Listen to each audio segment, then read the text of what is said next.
Hola, bienvenidos a La Guía Escéptica, el podcast en el que discutimos temas científicos y ejercitamos nuestro pensamiento racional.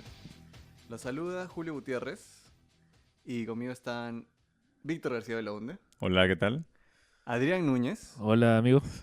y hoy día nos acompaña Héctor Aponte. Hola a todos, ¿qué tal? Héctor es biólogo egresado de la Universidad Nacional Mayor de San Marcos. Obtuvo el grado de doctor en Ciencias Biológicas y la maestría en Botánica Tropical en la Universidad Nacional Mayor de San Marcos. Obtuvo maestría en Ecología, Biodiversidad y Evolución en la Universidad París-Sud de Francia. Y es profesor en la Universidad Científica del Sur desde el año 2009 y coordinador de la investigación de la Escuela de Biología Marina desde el 2016.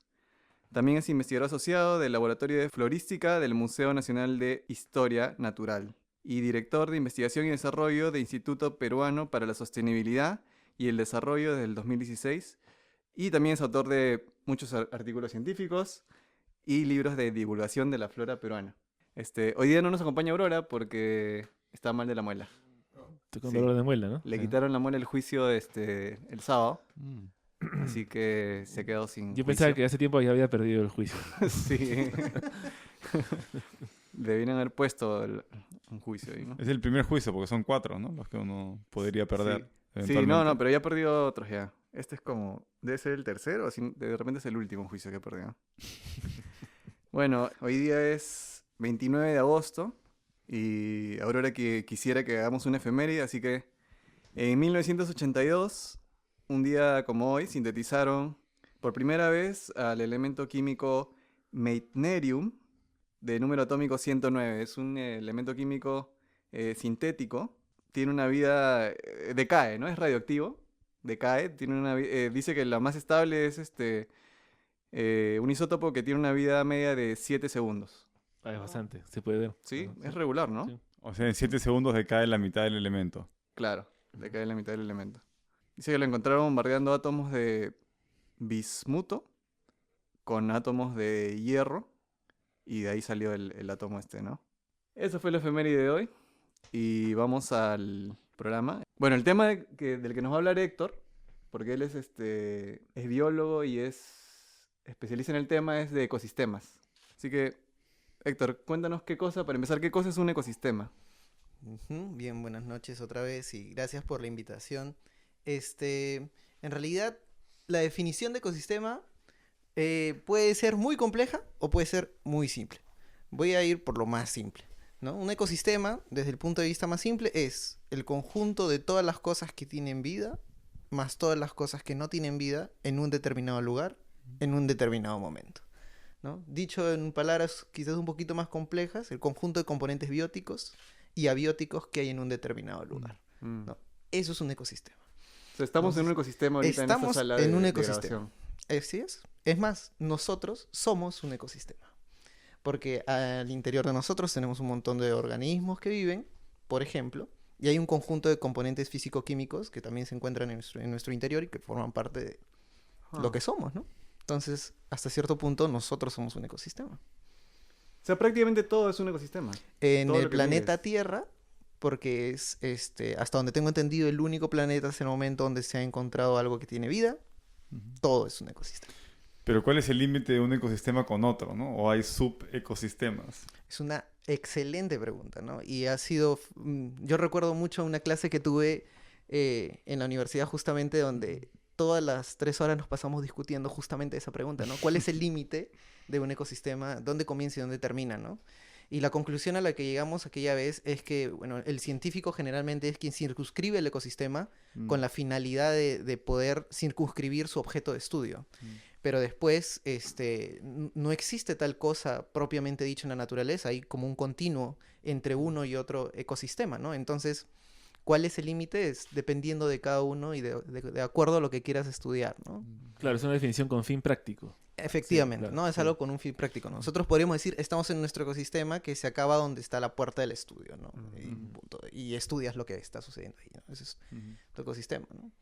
Pero entenderlo para las personas que estamos de repente metidos en la biología es, digamos, hasta inclusive para los que estamos metidos en biología es un poco difícil, ¿no? Porque cuando hablamos de todo lo que tiene vida, quizás A primera impresión, pues uno se acuerda de un león, de un tigre, una jirafa, un humano, un perro y qué sé yo, a lo más pequeño te vas a una cucaracha, una libélula y si te vas a más pequeño ya a primera vista hay un montón de cosas que no ves, ¿no? Y luego te acuerdas que hay parásitos, protozoarios, microorganismos pequeños y un montón de cosas realmente que no ves en el ecosistema. Hasta entender cuáles son los componentes vivos del ecosistema es un poco más difícil, ¿no? Inclusive hay cosas que ni siquiera se saben que están vivas, pero también forman parte del ecosistema, como por ejemplo los virus, ¿no? Hay mucha discusión con respecto a si los virus están vivos o no, pero forman parte de los ecosistemas. Entonces son sistemas abiertos, permeables, ¿no? O sea, o hay un ecosistema, hay un ecosistema que esté completamente aislado. En realidad todo depende cómo lo analicemos, ¿no? Y cuál sea nuestro límite, ¿no? ¿Cuál es el límite que uno le ponga? Si uno le pone un límite, probablemente no hay un ecosistema, o sea, todo ecosistema podría ser un espacio cerrado, no un sistema cerrado. Pero si uno no le pone el límite, probablemente no exista un límite en un ecosistema, ¿no? Quizás el límite, si nosotros tratásemos al planeta Tierra como un ecosistema completo, como si todo fuera un ecosistema, claro que a nivel biológico se le denomina biosfera, pero solamente para ponerle algo al ecosistema, si nosotros nos vamos suficientemente arriba, hasta que no haya organismos vivos, probablemente ese sea un límite, ¿no? Porque ya llega un momento en el que ya no hay Claro. vida, ¿no? Entonces, si ya no hay vida, ya no hay ecosistema, ¿no? Claro. Pero tendrías la influencia de, no sé, por las partículas que vienen del Sol, o sea, en realidad estaría abierto también por ahí, ¿no? Ah, claro que sí. Claro, Sí, sí, claro. A nivel físico-químico estaría abierto, ¿no? Claro. Y los platillos voladores extraterrestres, ¿no? Que traen su propio sistema. Bueno. Esa es otra cosa, ¿no? Claro que sí, ¿no? O sea, si de alguna manera, si lo viéramos de esa manera, no existiría un límite en los ecosistemas, ¿no? Y todo el universo podría estar unido, ¿no? Total, todos somos polvos de estrella, ¿no? Entonces, hasta cierto punto no hay un límite. Pero bueno, tratando de ser lo más, ¿no? Tratando de ponerle un límite a esto, pues yo creo que hasta el planeta Tierra sería lo más. Claro, hay que poner límites para poder estudiar Ajá, los fenómenos, ¿no? así es. ¿Cómo estudias un ecosistema? ¿Te fijas en todas las partes que lo componen? Ujú, generalmente empiezas por ponerle un límite, ¿no? Y les cuento, por ejemplo, algo interesante que me pasó recientemente. Últimamente estoy estudiando un humedal que se llama, bueno, que es un humedal que se encuentra en el límite de dos distritos, el distrito de Carquín y el distrito de Hualmay, que está en Huacho, bueno, está cerca a Huacho, ¿no? Todo es la provincia de Huaura. Entonces, yo llegué a este lugar porque me invitaron para estudiar el humedal de Carquín, ¿no? Es más, hay un comité de vigilancia ambiental del humedal de Carquín, ¿no? Entonces, cuando yo llegué, pues me recibieron los de Carquín en Carquín y me dijeron, este es el humedal de Carquín, ¿no? Entonces yo llegué y llegó un momento en el que el humedal seguía, ¿no? Y me decían, pero hasta aquí es Carquín. Digo, pero el humedal sigue. Claro, pero ese ya no es Carquín, ese es otro distrito, es Hualmay. Según la persona o que estas personas es otro humedal, ¿no? Digo, no, pero es que esto es un continuo, ¿no? Entonces yo seguí estudiándolo y al final llegó un momento en el que ya yo noté que había una especie de límite, ¿no? Un límite biogeográfico, o sea, que yo podía ver algo, ¿no? Que me dijera, ok, hasta aquí más o menos el humedal, y lo circunscribí en ese espacio, ¿no? Entonces, empezar por circunscribir el objeto de estudio es importante, ¿no? Generalmente son cuestiones a veces geográficas, ¿no? A veces limítrofes, qué sé yo, límites que se dan pues porque hay una cuestión no local, como por ejemplo un distrito, un departamento, algo, ¿no? Pero generalmente es el espacio, ¿no? que uno limita, ¿no? Uno puede estudiar un ecosistema como un humedal, como el ejemplo que acabo de decir, o puede estudiar, qué sé yo, el conjunto de microorganismos que ocurren en el intestino grueso de un animal, ¿no? Una vez que limitas el ecosistema, ¿qué haces? ¿Te empiezas a fijar en qué organismos vivos hay ahí? ¿Qué es lo Claro. que hacen? ¿Cómo se comportan? Por supuesto, todo depende del especialista, ¿no? Por ejemplo, yo soy botánico. Entonces, cuando empiezo a estudiar el ecosistema como tal, trato de fijarme, ok, ¿qué pasa con las plantas, ¿no? Entonces comienzo a analizar lo que me interesa. Primero, ¿quiénes están allí? ¿No? ¿Cuáles son los componentes? Y mi ojo botánico me ayuda a ver lo de las plantas, ¿no? Pero solamente me permite ver eso. Y en el caso específico de los humedales, o sea, ¿cuál sería la amenaza directa a esos ecosistemas? ¿Amenazas? Bueno, hay muchas amenazas, ¿no? Por ejemplo, una de las recientes amenazas que al menos hemos estado estudiando en la científica es los incendios, ¿no? Hay muchos incendios en los humedales, aunque no parezcan. Por más de que sean húmedos, igual se incendian. Efectivamente, a pesar de que sean humedales y están húmedos y tienen mucha agua, se incendian. ¿Por qué se incendian?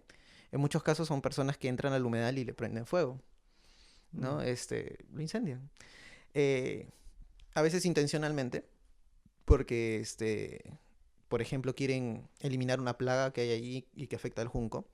O a veces inintencionalmente, personas que entran y que, qué sé yo, durante la noche hacen una fogata y se les va de las manos, ¿no? Entonces, que generalmente es la causa más frecuente de los grandes incendios que ha tenido, por ejemplo, una zona reservada como Pantanos de Villa, ¿no? Pantanos de Villa ha tenido muchos incendios y muchos de ellos muy grandes, hasta de 7 o 10 hectáreas, o sea, estamos hablando de incendios grandes, inintencionales, ¿no? Entonces, esa es una de las amenazas que tienen, por ejemplo, los humedales recientemente, ¿no? Otra de las amenazas podría ser, por ejemplo, el hecho de que los desperdicios puedan afectar a este ecosistema, ¿no? Hay gente que tira desperdicios ahí, ¿no? Y se acumula la basura, ¿no? Qué sé yo, ese es otro, ¿no? Pero quizás en los humedales el peligro más grande es que dejen de tener agua. Sin agua no hay humedal. Y el ecosistema, en este caso, desaparece. Ahora, ¿los ecosistemas son eternos? No son eternos. Por supuesto que en un momento desaparecen. Claro que lo ideal sería que, pues, al menos no desaparezcan por nuestra culpa, ¿no? ¿Qué pasa con esos humedales nuevos que hay? O sea, a veces uno va, por ejemplo, por las zonas desérticas de la costa sur, así, de Lima, y ve que de repente aparece un humedal que antes no estaba, ¿no? Ajá. Sí. Más o menos, ¿cuánto demora en poblarse todo? O sea, comienza a haber humedad Ujú. y ¿qué pasa? O sea, Por ejemplo, para que tengan una idea, entrando a Huacho, a la mano izquierda, donde está el peaje, a la mano izquierda, hay un humedal muy bonito. Es uno de los más bonitos que hay en la costa de Lima, que es la Laguna del Paraíso, ¿no? Y como su nombre lo dice, es porque tiene una laguna muy grande, ¿sí? Esta laguna tiene menos de 100 años. Pero si tú lo ves allí, pareciera que hubieran pasado miles de años, ¿no? A primera vista es un espacio, un humedal tan bonito, tan grande, tan pristino, uno dice, wow, ¿no? Qué increíble, esto tiene miles de años, ¿no? Pero no, es un ecosistema tan reciente, menos de 100 años. Hay personas que han visto nacer el ecosistema, ¿no? Tan bonito, pero es un humedal muy reciente. Igualmente los humedales de Ventanilla, ¿no? Tienen menos de 100 años, sin problema. Entonces es muy rápido que aparecen estos.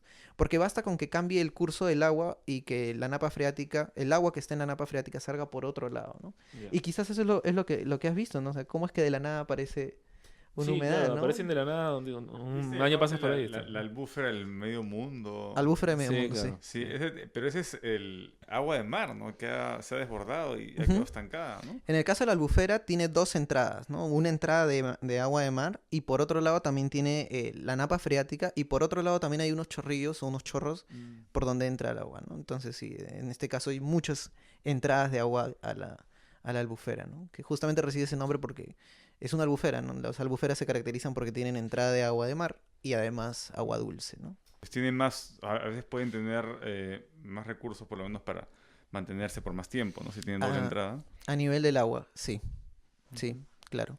Sí, Y un ecosistema, yo cuando me me imagino como una cosa dinámica, ¿no? ajá. Por ejemplo, puede haber presas y predadores, o cosas que ciertos animales dejan desechos, de repente que otros animales tienen que consumir de una forma los microbios, qué sé yo. Ujú. ¿Cómo pasa eso? Por ejemplo, tienes ¿qué pasa en los humedales, por ejemplo? ¿Cómo es el ecosistema ahí? Ajá. ¿Quiénes son las presas, los predadores? ¿Cómo es el asunto del ¿Cómo es la moverse de dinámica? materia? Ahí. Claro, es muy interesante, ¿no? Cuando uno analiza de esa manera un ecosistema, muchos organismos que parecieran inútiles o que no valen la pena conservar comienzan a ganar importancia, ¿no? Un organismo tan poco importante o que a veces nosotros hemos echado de lado como un gallinazo, ¿no? ¿Cuántos de nosotros hemos vivido de gallinazos, ¿no? Y lo que primero quizás que se te ocurre es basura, ¿no? O sea, Ujú. qué feo, ¿no? Pero en un ecosistema como un humedal, un gallinazo, ¿cuánta importancia tiene, ¿no? Los gallinazos son justamente los que, por ejemplo, permiten que la materia muerta vuelva a ser útil para que las plantas lo puedan tomar, ¿no? O sea, completa, por ejemplo, una parte de ese ciclo. ¿Cómo así? Son los que permiten O sea, la... hacen caca. No Sí, necesariamente. comen basura y hacen Ah. caca. Comen los desechos Claro. y luego con Abonan. sus excrementos abonan. Abonan, ya. bueno, Así les es. tiran la caca. ¿No? Bueno, ya, llamémosle caca. Si quieren. Pero eso es lo que vuelve al sistema y las plantas lo pueden tomar, ¿no? Mm. A veces no directamente, ¿no? No es que las plantas crecen donde está el excremento de las aves, Y, ¿no? Héctor, eso pasa siempre en los ecosistemas, me da la impresión, ¿no? Lo que es el desecho de un tipo de organismo viene a ser la comida de otro, ¿no? En el caso de las plantas, desechan oxígeno, que es un poco lo que excretan, o sea, la basura, y para nosotros es, digamos, un insumo, ¿no? Y lo que nosotros excretamos puede ser un insumo para las plantas, entonces al final se recicla todo esto acá, ¿no? Claro, y en algún momento, si es que no hay un animal grande, están los microorganismos que consumen esos desechos, ¿no? Si lo vemos desde un punto de vista termodinámico, por ejemplo, se cumple esta situación de que la materia se transforma todo el tiempo, ¿no? Siempre se está transformando en un ecosistema. Claro, que también se cumple la segunda ley en donde siempre se va perdiendo un poco la energía conforme va pasando cada una de las etapas, ¿no? Pero finalmente es el sol la fuente principal de energía que alimenta estos ecosistemas, ¿no? Así es, sí, sí. Gracias al Sí. sol las plantas pueden crecer y esa es la fuente en la base, ¿no? En la base de toda llamémosle la red trófica, es la fuente primaria de energía. Sin embargo, con el paso del tiempo, ese sistema va perdiendo, ¿no? El desorden comienza a avanzar, ¿no? Y en algún momento ese sistema se va a acabar. Claro. Claro, un tiempo muy largo, ¿no? Como que el sol va a dejar de producir energía y en ese momento... Pero también podrían haber ecosistemas que no dependan del sol, ¿no? Estos afloramientos en el fondo del océano, de lava, ¿no? Donde hay Mm. completa oscuridad, por supuesto, Sí. claro que sí. Y ¿De qué depende entonces? dependen de algunos gases, por ejemplo, metano, qué sé yo, que se emite por allí, ¿no? O, por ejemplo, fruto de la descomposición de los organismos se liberan gases. Y son bacterias que utilizan el metano, por ejemplo, ¿no? O bacterias que utilizan el azufre, por ejemplo, ¿no? Claro. Entonces utilizan el azufre y entonces ellas son las que al inicio dan el origen a la primera cantidad de materia orgánica que se utiliza en ese ecosistema, ¿no? Entonces sí, no necesariamente tiene que ser el sol, ¿no? Sí. Son bacterias que aguantan bastante temperatura, ¿no? Le llaman extremófilas, ¿no? Así es. No solamente temperatura, sino también acidez, por ejemplo, Mm. ¿no? El azufre se mezcla con el agua, se transforma en ácido y finalmente esas bacterias pueden sobrevivir ahí, ¿no? Una acidez muy, muy baja, como 1, pH 1, por ejemplo. Acidobacillus ferroxidans, por ejemplo. Es una de esas. Creo que es interesantísimo estudiar, pues, hasta qué punto extremo puede llegar un ecosistema para ver si puede aguantar, o sea, si puede haber un ecosistema en un meteorito o en alguna luna exótica, ¿no? Claro O sea, que si sí. puede haber ecosistemas en lugares extremos en la Tierra, por ahí que también hay en otras partes, ¿no? Claro, o que hubieron en algún momento en otras Mm. partes. Claro, sí, es más o menos lo que hacen los que estudian astrobiología, ¿no? O sea, en función de lo que vemos acá en la Tierra, tratan de ver cómo podría haber sido, ¿no? Es una situación. Claro que a mí me resulta un poco, no sé, me confunde un poco el objeto de estudio porque no hay exactamente un objeto de estudio en el caso de Claro. la astrobiología, ¿no? Es una suerte de suposiciones, pero que resulta interesante desde el punto de vista filosófico-biológico, ¿no? Es una cuestión bien interesante. Claro, es una especulación porque no puedes experimentar, ¿no? O sea, puedes suponer a partir de vida en la Tierra, aumentas la gravedad, Ujú. disminuyes la gravedad, modificas las variables, ¿no? Pero, Claro, está casi al borde de la filosofía de la biología, ¿no? sí. Ajá, Claro. justamente, ¿no? Es una situación media filosófica, ¿no? Sí. Pero es interesante. Como la teoría de las cuerdas de la biología. Una cosa así, como la teoría de cuerdas de la biología. Una cosa así. Claro, es una teoría científica si no hay experimentación, si no hay observación. En este caso es un cuestionamiento, ¿no? No sé si yo no lo pasaría al ámbito de la parte científica de la biología, la astrobiología. Es una suerte de ejercicio mental que me parece interesante, ¿no? La teoría de cuerdas, por otro lado, tiene toda una base matemática que trata de soportar la teoría de cuerdas, ¿no? Claro. Entonces, yo creo que los físicos tienen bien al menos estructurado su punto de apoyo, ¿no? Para dedicarse Claro, a eso. lo que dicen es que es tan elegante, tan elegante que Ajá. tiene que tener algo de cierto, o una teoría similar tendría que ser cierta en el futuro, ¿no? Ajá, claro que sí. Por extrema elegancia, ¿no? Ujú. La otra vez, Jorge dijo que en un ecosistema no hay desechos, porque todo se aprovecha. Ujú. Y en nuestro ecosistema, o sea, usualmente cuando uno piensa en los humanos, o sea, piensa en desechos, ¿no? Piensa es. mucho en desechos. Entonces, ¿cómo es eso? Es más, nuestro ecosistema y los humanos a veces pensamos que en nuestro ecosistema los desechos desaparecen mágicamente cuando tú lo pones en tu bolsa fuera de Ajá, tu casa, ¿no? Claro. Entonces ahí plum desapareció el Claro. desecho, ¿no? pero no necesariamente es así, ¿no? Eso va a algún lado, ¿no? Va a un relleno sanitario, va a un lugar donde se está reciclando esos desechos, o a veces va al mar, ¿no? Y eso es bien importante tener en cuenta, ¿no? Porque el hecho de pensar que una vez que tú dejaste tu basura fuera de tu casa, y pensar de que ahí se acabó todo ese desecho, genera en ti una suerte de falsa felicidad, ¿no? Es como que tú ya simplemente desapareciste eso y se acabó y limpiaste tu casa, ¿no? Sin embargo, eso puede estar causando algo muy, muy dañino en otra parte del mundo, ¿no? Es algo que algunos filósofos o psicólogos, creo que en este caso es como Daniel Goleman llama mentiras vitales, ¿no? Es una falsa verdad, ¿no? O sea, no es falso, es falso, mejor dicho, ¿no? Igual que con, qué sé yo, por ejemplo, cuando uno apaga la luz por unas horas y, bueno, dices, con esto ya salvé el planeta, ¿no? La hora del planeta, una cosa así, ¿no? Entonces, pero no es solamente eso, ¿no? Entonces, quizás en nuestro concepto, los desechos se acumulan en un determinado lugar y en un momento determinado desaparecen, pero no es así, ¿no? Hay desechos en todos lados, es más, en este momento nosotros estamos cargando desechos sobre nosotros, ¿no? Porque nuestra piel se está muriendo constantemente y, por ejemplo, tenemos desechos de piel. Pensé que querías ir al baño. No. Además de los que, por ejemplo, Víctor tiene, seguro. Obviamente, en algún ¿no? momento todo el mundo, salvo que te hayas hecho cargamos. un enema, ¿no? No, por Pero supuesto, ¿no? Y ni siquiera. Ni siquiera, porque obviamente está en el intestino delgado todo, ¿no?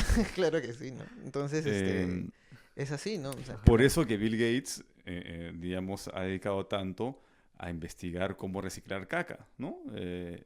Quiere sacar energía y agua limpia del desagüe, ¿no? Porque eso hay un montón, ¿no? O sea, por supuesto. de eso no vamos a parar de y no es nada producir nuevo. desagüe, ¿no? Si no me equivoco, en Puno propusieron esto para las personas que no tenían energía eléctrica, porque a partir de los excrementos y de su descomposición se puede producir calor, y el calor se puede convertir en energía eléctrica.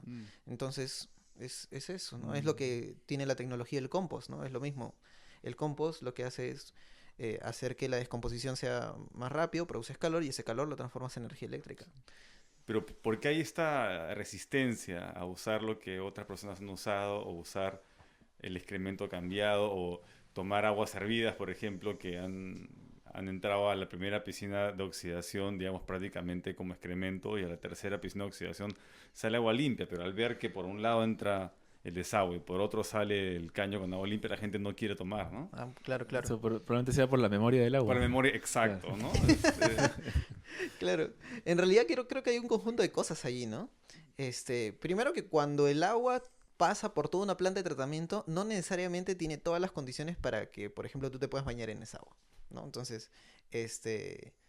hablando físico-químicamente hablando, biológicamente hablando, esa agua no es apropiada, ¿no? Porque de verdad te puedes enfermar, ¿no? Entonces, pero sí puedes usar esa agua, por ejemplo, para regar las plantas y para darle otro uso, lo cual es bueno, ¿no? Porque al fin y al cabo evitas usar agua potable que muchas personas pueden utilizar.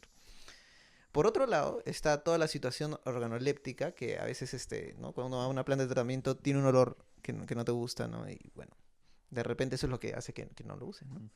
Y por otro lado, creo yo que está esta cuestión evolutiva que te hace pensar de que todo desecho, pues, no es bueno, ¿no? En algún momento nosotros aprendimos que ciertos olores y ciertas cosas, no son los apropiados, ¿no? Es más, por ejemplo, es lo que hace que, bueno, hace poco leí un artículo del por qué a algunas personas sus gases les huelen rico, pero los gases de otras personas les huelen feo, ¿no? Eso siempre pasa, ¿por qué será, no? Supuestamente hemos aprendido, nosotros cargamos en nuestro interior desechos, ¿no? Tal cual hablamos hace un momento, y es un olor o un hedor a lo cual nosotros estamos acostumbrados. Sin embargo, los de otras personas no necesariamente así, ¿no? Entonces, hace muchos años, miles de años, yo asumo que los seres humanos que eran incapaces de detectar el hedor de otro, pues quizás se mezclaban con los excrementos de otra persona y en consecuencia se veían más propensos a agarrar enfermedades Y porque apareció cargan la las bacterias de coprofilia. otras. De repente en algún momento los coprófilos, por ejemplo, simplemente morían, ¿no? Porque en mi interior hay bacterias, ¿no? Yo tengo bacterias que pues no son las mismas que las de ustedes, ¿no? Entonces, si yo termino contaminándome con sus bacterias, probablemente me voy a enfermar. Entonces, en algún momento todas esas personas murieron. Entonces, en algún momento aprendimos a que cuando yo huelo lo que realmente los otros huelen, simplemente tengo que huir de eso, ¿no? Y lo aprendimos como que es un olor feo, ¿no? Entonces por eso mis gases huelen rico, en cambio los de ustedes huelen feo. Antes de entrar a ese ecosistema interior, el ser humano modifica bastante su ecosistema, ¿no? Por Sí. ejemplo, el ser humano trata las aguas, hace todo eso, ¿no? Ah. Hay otros, ¿qué ejemplos hay, aparte de los seres humanos, de individuos en ecosistemas que lo modifiquen bastante? Claro. Que podamos verlo así Claro, y que realmente veamos una modificación. Ajá. Bueno, podemos decir, uno de los ejemplos más claros de organismos que modifican su ecosistema son los castores, por ejemplo. Los castores crean represas, ¿verdad? Y al crear represas empozan el agua, bloquean el curso natural de un río. Y al bloquear el agua, generan un ecosistema completamente distinto al que había naturalmente. Llamémoslo así, ¿no? O sea, crean una cosa completamente distinta. Y en esos troncos que ellos apilan y en ese agua que ellos empozan, crecen una cantidad de organismos muy distintos a los que había antes, ¿no? Prácticamente generan un ecosistema completamente distinto, ¿no? Por eso a este tipo de organismos inclusive se les ha llamado ingenieros del ecosistema, ¿no? Sin menospreciar a nuestros amigos ingenieros que pues cumplen una gran labor y lo piensan mucho, pero ellos... pues, ¿Y qué pasa en esa agua emposada, por ejemplo? En agua emposada, por ejemplo, crecen hongos, ¿no? bacterias. Bacterias. Por supuesto, claro que sí. O sea, cuando se empoza el agua ocurren un conjunto de cosas que puede terminar en que el oxígeno de ese espacio se acabe, por ejemplo, ¿no? O sea, los castores, ¿por qué hacen eso? ¿Por qué emposan el agua? ¿Por qué emposan el O sea, agua? Porque, ¿en ¿qué qué les beneficia? beneficia eso? ¿Qué? por ejemplo, les permite cazar más fácilmente a sus presas, ¿no? Que son algunos peces que en el curso muy rápido del agua no podrían hacer, ¿no? Por ejemplo, ¿no? Entonces eso les beneficia. Y hay otros organismos que modifican tanto el ecosistema, pero no necesariamente a propósito, ¿no? Por ejemplo, pensemos en estos sargazos marinos, ¿no? Los sargazos son un grupo de algas. Acá en Perú tenemos el género Macrocystis, por ejemplo. Son sargazos muy grandes que están debajo del agua, ¿no? Con la presencia de estos sargazos, en el agua se genera todo un ecosistema completamente distinto, ¿no? Es como sin ausencia de esos sargazos, es como si fuera un desierto. Y en presencia de esos sargazos es como si fuera un bosque, ¿Por qué? ¿no? Porque justamente funcionan como árboles dentro de un bosque, ¿no? Generan, en vez estos de permitir que pase la luz, estos evitan que pase la luz. Entonces modifican todas las condiciones lumínicas ahí abajo. Además generan espacios donde pueden vivir otros organismos, ¿no? Hay briozoarios, pequeños caracolitos y otros que viven, por ejemplo, en las especies de hojas que tienen estos, ¿no? Porque no tienen hojas, son especies de hojas. Entonces pueden vivir allí y gracias a la presencia de estos pueden otros organismos vivir allí. Si tú quitas esas algas, ¿no? Esos sargazos, simplemente todo ese espacio, todo ese ecosistema deja de existir.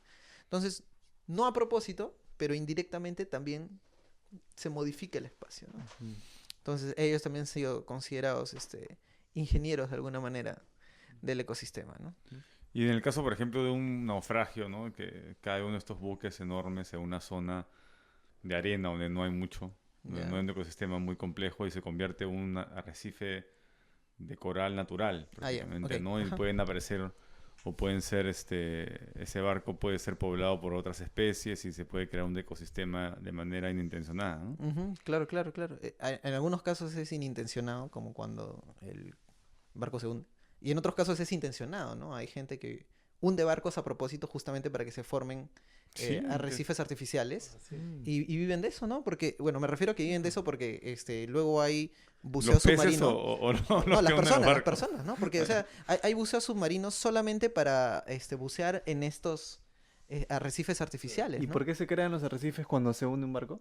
Porque al momento que se hunde el barco, toda la plataforma, o toda esa materia que ha bajado, todas las partes del barco sirven como una plataforma para que otros organismos puedan establecerse, ¿no?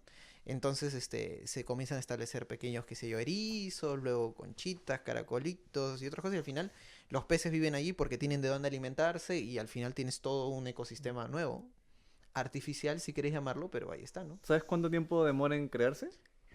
No lo sé. Pero sé que hay algunos que se han hecho en las últimas décadas, o sea que no debe demorar mucho tiempo. Para que tengas una idea, las plataformas petroleras que se han instalado en los últimos años rápidamente han sido colonizadas y ahí tienes todo un ecosistema. Igualito hay gente que bucea solamente para visitar plataformas petroleras, ¿no? Porque es precioso lo que ocurre ahí. Anda. Un estudiante de la científica, por ejemplo, está haciendo su tesis sobre el asentamiento de organismos sobre placas de metal o placas de cemento como las que hay en las plataformas petroleras. Y en sus resultados, por ejemplo, se ha podido ver que en menos de un año las placas están llenas. O sea, en menos de un año toda la superficie está llena de organismos. No hay un espacio vacío en algunos casos. Entonces es muy rápido realmente lo que ocurre. Inclusive ha sido poblado por sirenas, también en algunos casos. ¿Es verdad eso, Héctor? No estoy seguro. Las sirenas contra No ha sido- incendios. no Si ha con sido las corroborado, sirenas no ha te sido refieres corroborado. a los sirénidos, es probable.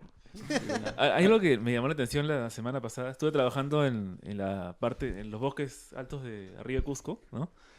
Y hay muchas zonas que están completamente pobladas por bosques de eucaliptos, ¿no?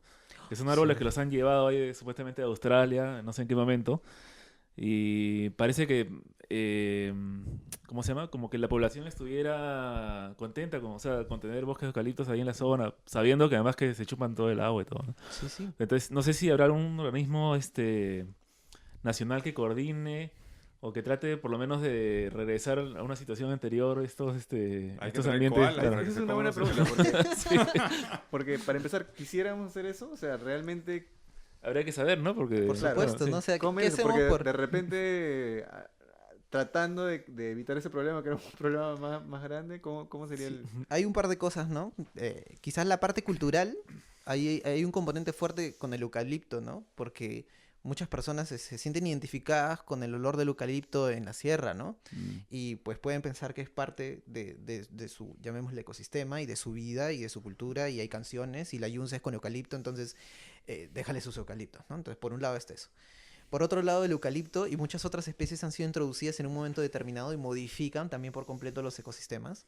¿Y qué hacemos por retirarlas? La verdad es que no lo sé. En muchos casos hay institutos que promueven más, por ejemplo, la presencia de estas especies introducidas. Otra de ellas, por ejemplo, y que es grave en nuestro país, es la trucha. La trucha es un pez que ha sido introducido de muchas partes del mundo, principalmente en Norteamérica, pero que está en todas nuestras lagunas, ¿no? Y hay mucha gente que tiene piscigranjas con trucha. Y en muchas partes de Lima se vende la trucha como un plato turístico nacional de identidad, ¿no? O sea, que no ha ido a la sierra a comer su trucha, ¿no? O sea, es Claro. como que... ¿Qué comiste? Sí. Trucha, ¿no? No O me sea, acuerdo ahorita las especies, pero ha llegado a la extinción a varias especies locales en el por Titicaca, supuesto, por ejemplo. claro que ¿no? sí. En el Titicaca ha puesto en peligro la rana gigante, por ejemplo, allí. Y hay otras especies de peces nativos que han sido desplazados por completo por las piscigranjas y por la trucha misma que también se alimenta de los huevos, ¿no? Peces del género Orestias, por ejemplo. O sea, ¿qué hace la trucha que hace...? Es mucho más agresiva, creo, ¿no? Sí, por ejemplo, las truchas, las tilapias son especies agresivas en el sentido de que ocupan el espacio rápidamente, ¿no?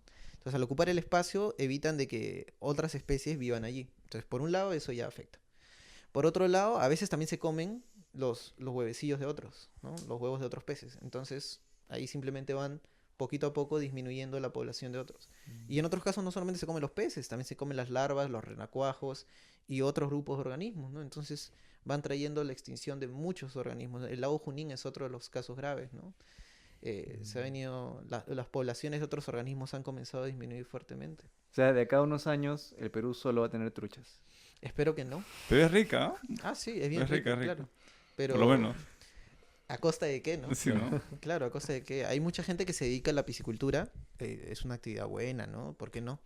Pero hay que tratar de mantener el cuidado, ¿no? Porque cada vez que se te escapa un grupo de truchas, pues es un impacto negativo potencial para otros ecosistemas, ¿no? Entonces, se han debido mantener en piscinas aisladas de los ecosistemas naturales, Ujú. ¿no? Claro, el detalle está que estas piscinas están justamente al borde están en la misma laguna, ¿no? Claro. Sí. Entonces ese es el detalle, ¿no? Y no solo el eucalipto, por ejemplo, ahora que hablas del eucalipto, ¿no? Uno, por ejemplo, cuando llega a Oxapampa, una de las primeras impresiones es los cerros verdes, ¿no?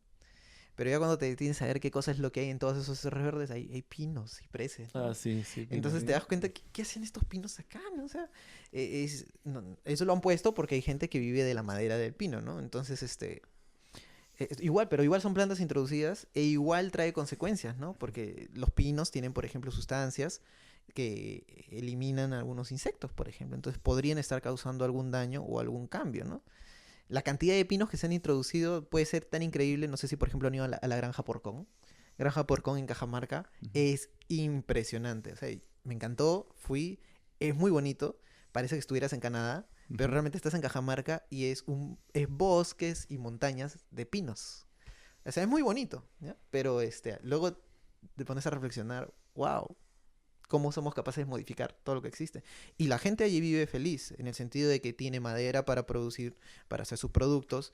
Debajo de esa madera crecen hongos que también les permite producir Famoso hongo de porcón. Bueno, los hongos de porcón. Entonces, hay muchos beneficios de por medio, ¿no? Pero ¿cuál es el impacto real en el ecosistema? Porque antes, igual ya la sierra había sido parcialmente depredada, ¿no? Desde mucho antes, ¿no? Claro, ¿O no? claro. Entonces tal vez enriquece el ecosistema en vez de destruirlo. Sí, es verdad. La introducción de especies no necesariamente termina por disminuir la riqueza del lugar. A veces la aumenta, ¿no? Pero ¿la aumenta con qué? ¿No? No la aumenta con lo que había antes. Probablemente la aumenta con otras cosas, ¿no? Que al fin y al cabo terminan siendo cosas distintas con los que habían originalmente. Entonces ahí viene la pregunta que muchas personas que se dedican a la conservación y al uso de los ecosistemas nos hacemos, ¿no? Decimos, ¿qué queremos? ¿Que se mantenga tal cual estaba? ¿O que se mantenga distinto a lo que estaba? ¿O que no se mantenga, ¿no? A veces, y la opción que casi siempre se elige es la segunda, ¿no? Hay que tratar de mantenerlo de la mejor manera posible. Si bien no lo podemos mantener tal cual estaba antes, pero de la mejor manera posible, ¿no? Entonces, así sea distinto, ¿no? Hay que tratar de mantenerlo. Granja Porcón es un caso bien particular porque se origina por iniciativa propia de un grupo de personas locales, ¿no? Que querían justamente utilizar ese espacio para obtener madera y recursos, ¿no? Guiados por un conjunto de párrocos y padres que habían llegado ahí, no me acuerdo muy bien de dónde, ¿no? Entonces, estas personas lo incentivaron y al final tuvieron algo bueno, ¿no? Porque, pues, ahora tienen de qué comer, de qué vivir, ¿no? Claro que se modificó el ecosistema, ¿no? Entonces, si uno hace un balance, te puedes poner a pensar, ¿no? Y podemos de repente decir que se fue algo bueno, fue algo malo. Para las personas ha sido muy bueno, ¿no? Ahora que dijiste, sería cuestión de mantener el ecosistema de la mejor manera posible. Entonces, mi pregunta es, ¿cómo se mide si un ecosistema es saludable? ¿Cómo se mide si un ecosistema está yendo bien? Es una buena pregunta, ¿no? Siguiente pregunta. No. En muchos casos existen indicadores de un ecosistema saludable y indicadores de un ecosistema no saludable, ¿no? Por ejemplo, uno de los indicadores de un humedal saludable es la presencia de algunas especies puntuales que están cuando un ecosistema es saludable. Por ejemplo, hay unas aves que se llaman los llanabicos. Y los llanabicos han sido considerados aves que solamente están en humedales saludables, ¿no? Entonces son un indicador de que ese ambiente es saludable, por ejemplo, ¿no? Claro que es un indicador, ¿no? No significa que el ecosistema sea saludable. Es un eso de que han estado en ecosistemas que eran saludables, eran ecosistemas que, digamos, eran atractivos para visualmente. No, que tienen todas las comodidades, pues ya sabes, si no, no van. Claro, así es. ¿No? O sea, tiene que ser 5 estrellas. Es como un hotel 5 estrellas, ¿no? Sí, o sea, sí. hay falta algo... lo y no van, ¿no? Por alguna razón, esas aves no iban, ¿no? Cuando el ecosistema no es saludable. Y las poblaciones son mayores, supuestamente, en ambientes donde ese ecosistema es saludable, ¿no? Entonces, es un indicador. Ajá. Otro indicador puede ser la calidad del agua, ¿no? Y dentro de la calidad del agua hay muchos indicadores de que esa agua es saludable. Uno de ellos, por ejemplo, es la cantidad de coliformes fecales o termotolerantes presentes en el agua, que son justamente bacterias dañinas, ¿no? Por decir así, bacterias que reflejan inmediatamente la contaminación humana, ¿no? Entonces, en función de la cantidad de esas bacterias, tú puedes decir tal ecosistema es saludable o no es saludable. Entonces ya tienes 2 indicadores. Un tercer indicador puede ser la presencia de plantas introducidas, que hablamos hace un momento, ¿no?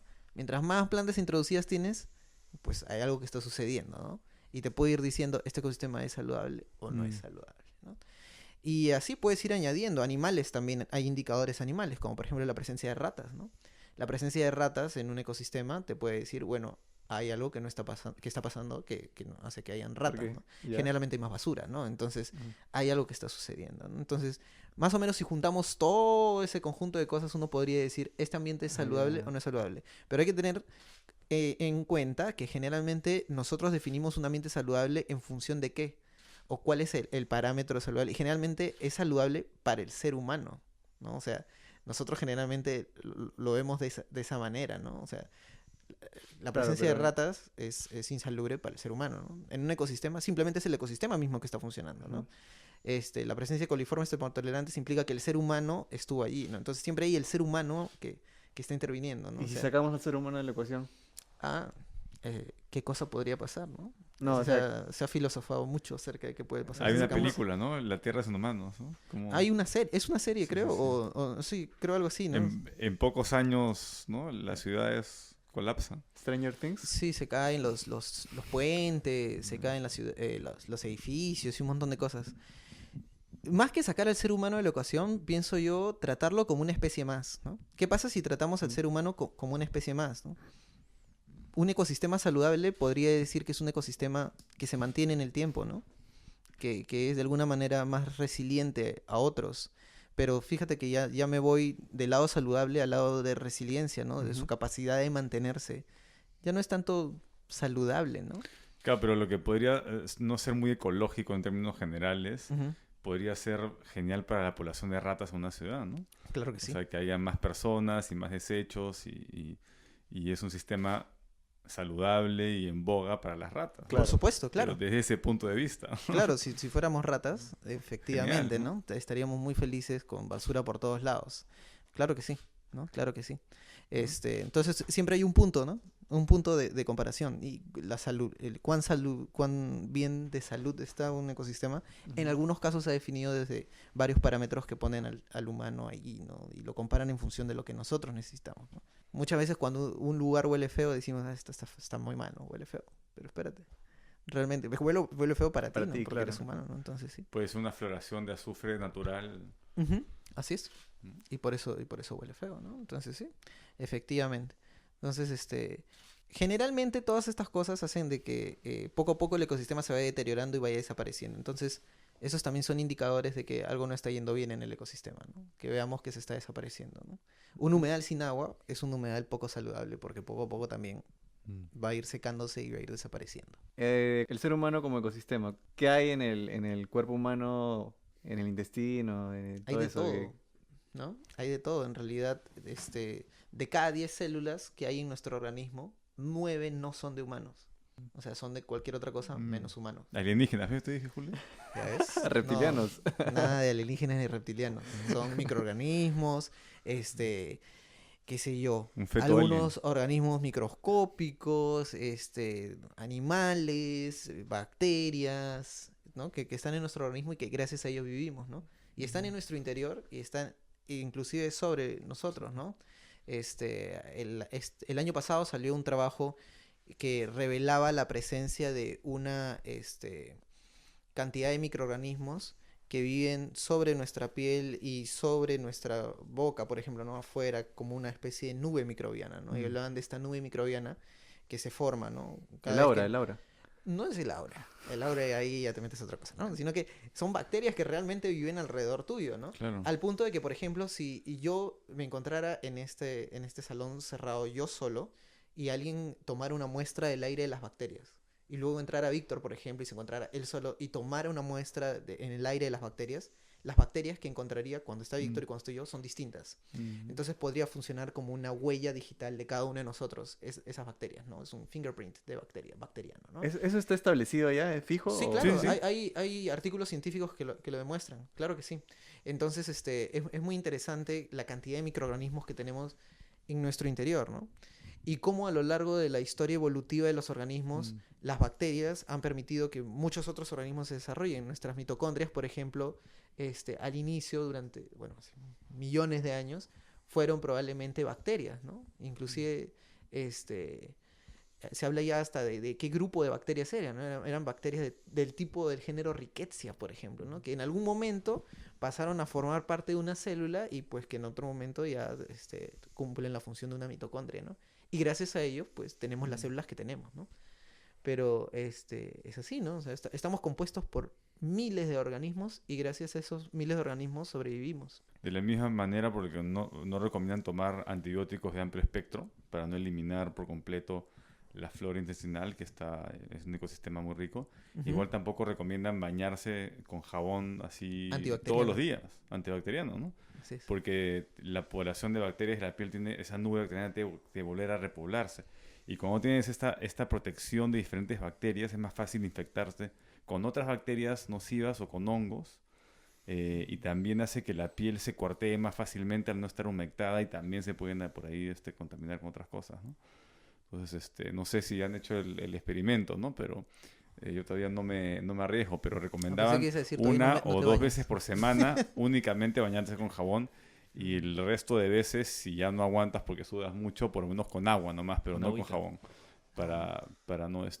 hay que mantener esta población de bacterias a raya, pero tampoco eliminarla todos los días porque puede producir problemas. No estoy haciendo ninguna recomendación, no estoy hablando sobre unos artículos que leí sobre el asunto esto de la... Oye, pero de la guía aséptica, ¿qué va a decir respecto al al tema? contrario, ¿no? Al La contrario, guía ¿no? séptica. Claro. Hace un momento cuando fuimos a un restaurante, lo primero que hicieron fue, por ejemplo, darnos jabón antibacterial, ¿no? Claro. Entonces, de inmediato, plum, todas tus bacterias que están ahí, permitiendo que tu piel estuviera suficientemente humectada y que pudiera existir, adiós.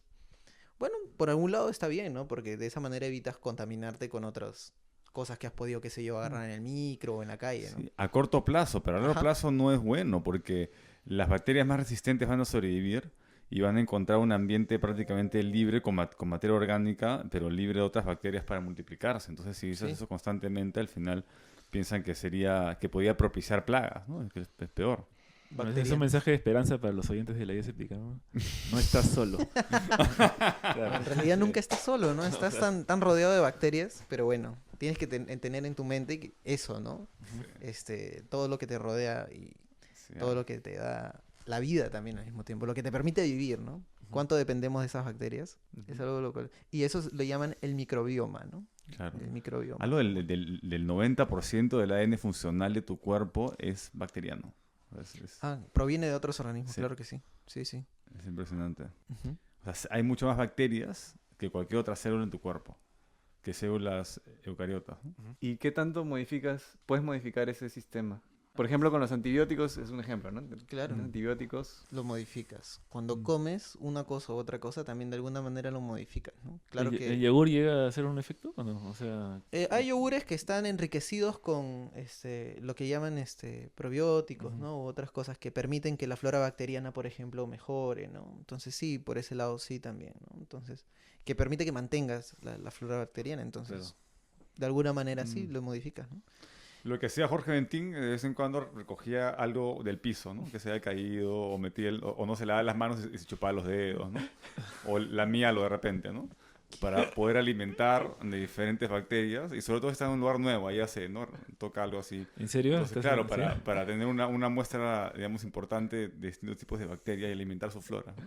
Y así, a largo plazo, evitar una enfermedad. Para tener una flora cosmopolita. Eso hace que, por ejemplo, nosotros podamos comer sin ningún problema en una carretilla. Nosotros comemos en muchos sitios que un turista llega, Claro. come y... Claro. Pero es un arma de doble filo también, ¿no? Porque puedes de repente captar a una bacteria que no sea tan buena, ¿no? Ah, claro que sí. Y pasa muchas veces, ¿no? Ujú. Pasa muchas veces. A mí mismo me ha pasado. Yo también que vivo en el Callao, soy San Martín, no he comido toda la vida en carretilla y todo. Un día me fui a la avenida Claro. Bancay y pucha. Ya no quise comer otra vez choclo con queso. Bueno, ¿terminamos ¿Qué ahí? pasó? ¿Llegó la hora? ¿O seguimos? ¿Llegó la hora? Tenemos que salir porque se nos va Sí. Sí, ¿no? el micro vía, ¿no? Ok. Bueno, gracias Héctor por No. acompañarnos hoy día, contarnos tantas cosas sobre ecosistemas. Ha sido un gusto tenerte acá en el programa. No, gracias a ustedes por la invitación. Sí. Hemos compartido bacterias, ecosistemas, y creo que Sí. podemos ya, después de respirar y conversar un rato, de hecho, Definitivamente nos llevamos cada uno parte de bacterias de otros, Sí. de lo que hemos acá estado. bueno, gracias Héctor por enriquecer nuestro ecosistema con tus bacterias nuevas. Gracias por traer tus bacterias al programa. Así es. Eh, Con Y gusto. llévate las nuestras con todo gusto también. Con todo gusto las llevo. bueno, Y así concluye la Guía Escéptica 68. Se falta una para llegar al número mágico. 69. El número mágico, ¿no? La 69. En la 69 invitamos a Toledo. Y saludos a Aurora, que ya debe estar bien para el momento que escuche este programa. Ya Sí, se debe claro. haber Sí. curado, ¿no? Y búsquenos en Facebook, suscríbanse en iTunes, búsquenos en Evox. Y nada más, nos vemos en la siguiente. Y el encuentro de la guía escéptica, no sé si vaya a salir para Ah, cuando no, sale ese este no va a programa. salir, No, no, esa no va a escaleta, salir. esa Ya, bueno. escaleta. Eso lo edito, No, eso sí, ya lo edito. dijimos el programa pasado Sí, también. también No pasa dijimos nada. que era Sí, caleta. pero igual caleta. Pero sí, bueno, de repente pronto tenemos un evento para Claro. juntarnos con los oyentes. Ujú. Bueno, nada más. Chao. Chao. Chao, chao.